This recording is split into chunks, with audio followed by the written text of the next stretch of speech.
Testing, testing. Oh, we're working. Oh, CJ, you brilliant goddess. About time we got the mobile receiver up and running. Okay, so, I guess this is Grimm Grinner broadcasting on all channels. Is there anyone there? Anyone listening? Well, if there is anyone listening, I'll be broadcasting on all channels periodically until I hear something. We'll be on the move to avoid being caught too close to the GAT. And ideally, if you're tuning in, you're on the run too, so hopefully this comes through clear. And if no one's out there, then I guess I'll just ramble into the ether. Welcome to the wastes. Where to start, though? I mean, from the beginning makes the most sense, I suppose. We've all been living in this for so long, I feel like the story's faded into a distant memory. We all thought that the human race would at least have a bit more time, but no one could have predicted the fustercluck we went through. If one had to define a starting point, it would probably be early in the 21st century when the virus hit. This one was literally something no one had seen before. It swept across countries so rapidly that we never even had time to come up with a name for it. The effects were devastating. About 1 in every 7 people contracted it and turned within about 13 days. Small things at first, minor outbursts of anger that were connected to anything, standing silent and uncommunicative for up to an hour at a time, and a distinct change in eating habits, mostly leaning towards meat. By the time you noticed any of these symptoms, it was already too late. When the virus had finished incubating, you would be gone, replaced with what we now call out in the wastes of feral. Not quite a zombie, since you didn't die, but you lost everything that made you, you. Anyways, this caught on so quickly that most urban centers emptied out almost overnight, to try and spread people far enough out to not be at risk. Governments couldn't handle what was happening to their citizens, and most of them collapsed within a few weeks after that.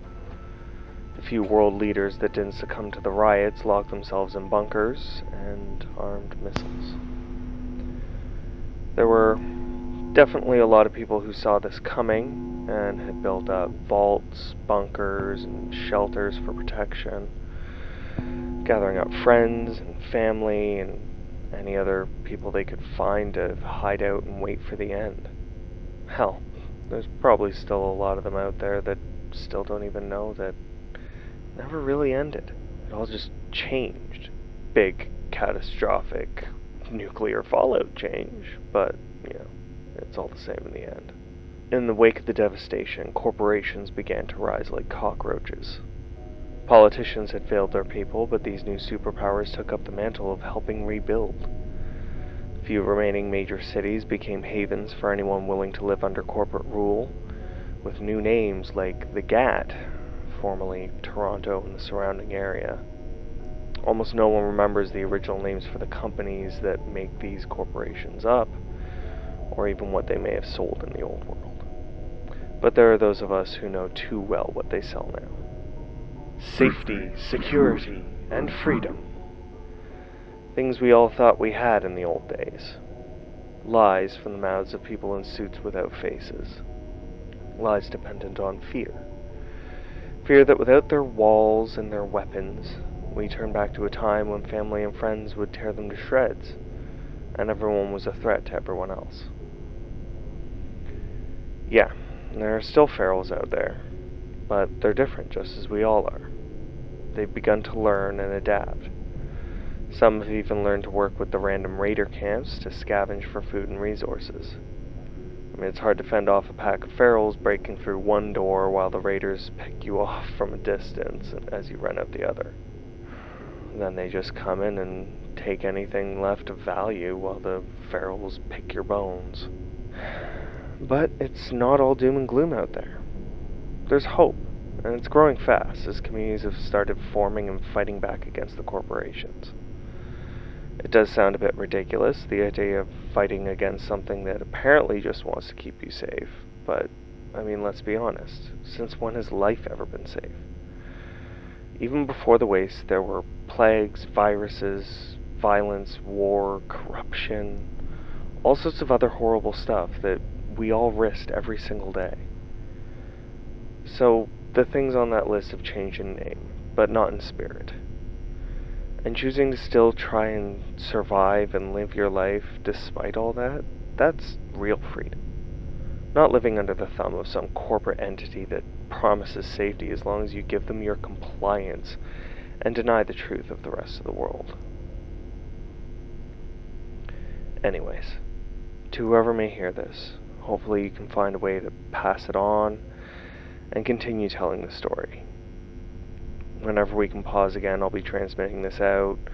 We've got a stash of keys we can load this to and leave behind wherever we end up. Hopefully get the word out that way. And if you can hear me out there, find a way to drop us a message.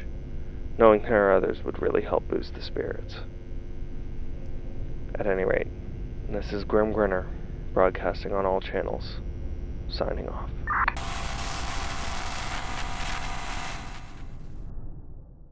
Hey Wastelanders, Edward Grimm Grinner Hutchinson here. I just wanted to thank everyone for the past year of doing this podcast. You've all helped me feel at home and welcome as part of the Wasteland community, and are all constantly inspiring me to keep going and getting bigger with Welcome to the Wastes. What started as a pipe dream has become an amazing part of my reality and my life.